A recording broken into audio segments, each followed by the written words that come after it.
வணக்கம். உலகின் மிகவும் விலை உயர்ந்த நாயை 50 கோடி ரூபாய்க்கு வாங்கி இந்தியாவை அசத்திய சதீஷ் என்பவரின் கதையைத்தான் பகிர்ந்து கொள்ளப் போகிறோம்.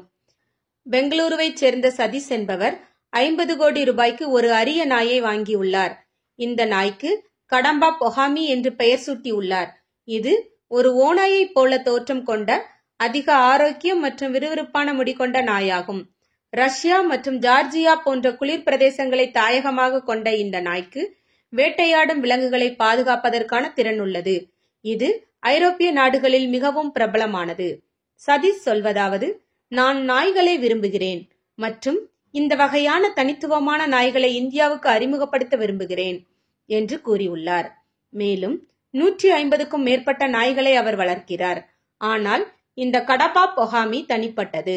இந்த நாயின் விலை அதிரடியாக உயர்ந்திருப்பது அதன் அரிதான இனத்தாலும் பாதுகாப்பு திறன் மற்றும் பராமரிப்புக்கு அதிக செலவிடப்படுவதாலும் தான். இந்த நாய் அமெரிக்காவில் பிறந்து 8 மாதம் ஆகியுள்ளது. இது மட்டுமில்லாமல் இந்த நாய்க்கு தினமும் 3 கிலோ இறைச்சி உணவு தேவைப்படுகிறது. இந்த பராமரிப்பு நாய்களை இந்தியாவில் வளர்ப்பது நன்மையை தரும்.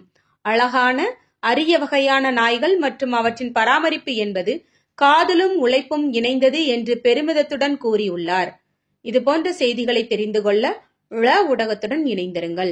ழ ஊடகத்திற்காக லட்சுமி ஜெயபாலன்.